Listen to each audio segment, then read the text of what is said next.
Assalomu alaykum qadrdonlar. Obyektni bitkizdik.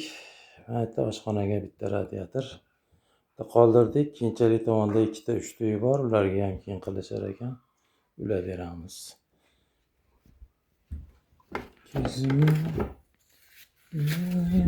Ash.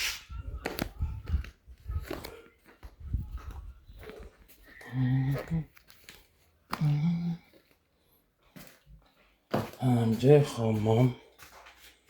hammomga 10 talik akfa alyumin radiator bimetal o'rnatdik. Yerdan chiqib ketdi. Mana eski gazli kotel bor ekan, qirqib tashladik. Tashqaridan suv olib kirib, bunga ulab qo'ydik. Bunisi tepada yonkisidan kelar ekan, Aristonga mana kranlar qo'ydik. Mana ham yo'q ekan, buni ham qo'ydik obratniklarni. Hozir mana bunga smestel qo'ydik. Hozir mana qirqib tashladik, buni ham boshqatdan qilamiz. Bu yoqda xonadon.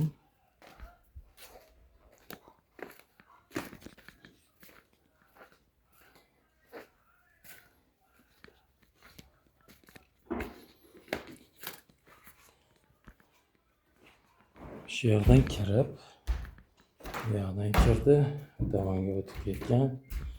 Mana bitta 2,5 metrli radiator qo'yilgan ekan. Buni ham montaj qilib qo'ydik bunga. Bu yerda polda taydan, keyin tomdan qilishgan ekan. Ular hammasini buzdik. Mana bu yerda bu yoqqa chiqib ketgan orqada biz kotel qo'ydik. Mana bu yerdan yer poltaga o'tkazib, keyingi spalniyaga o'tkazdik. Polda ochdik, o'tkazdik. Mana bu yerda bunisi. Endi orqaga o'tamiz. Mana uyning orqasi. Truba 7 ta truba 8,5 metr. Kotelning balandligi bilan почти 10 metr. 10 metr balandlikda bo'ldi mo'rimiz, 15lik diametrda. Kotel o'zimizning Rishtonda, Cheknasidinda Yursinarni koteli. Bu 20 kilovatligi. 20 kilovatlik kotel qo'ydik. Podachani qildik, o'zqatvochik, mabodo aytdan расширитель ketgan, tomda turibdi, muzlab qolsa vzrывной klapan. Maytga koteldan kir chiqilmasligi uchun filtr qo'ydik kasoy. Mana obratkaga nima qo'shilgan? Fotonomedan расширительный bak tepada 30 litrlik alyumin filtr, nasos, krani bor. Bu yoqda ham kran bor. Davleniyani ham ko'rsatadigan narundan termometrdan qo'ydik, manometrdan. 40 likda qo'shilgan, bu yoq 32 ga o'tib ketgan. Bu yoq ham 40, bu yoq 32 bo'lib ketgan. Mana shunaqa ishlar bilan shug'ullandik. Endi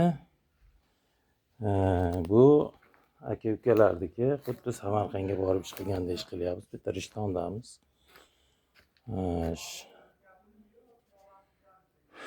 Bitta endi ukalarnikiga o'tamiz. Uni ham obzorini tashiyman. Erta ham gazli kotel qilingan. Erta ham buzib boshqatdan qilamiz. O'zimiz sistema bo'yicha qilamiz. Nimaga? Biz qilgan sistema oldingi sistemalar gazda bo'lgan, xohlagancha qilavergan. Hozir biz sistemani shunaqa qilamizki, ham ko'mirga ham ekonomичный bo'ladi, 50 gradus bilan uy isiydigan bo'ladi. Xullas shunaqa narsalar. Rasxodni kamaytirish maqsadida shunaqa ishlarni qilamiz. Mana kotel verxniy горение. Xohlaganlar Sardorbeyda bor, Uchko'prikda nijniy goreniyasi ham bor. U ham zo'r. Shu ikkovini men tavsiya beraman. Sog' bo'linglar. Eng aqlli kotellar mana shular. Paka.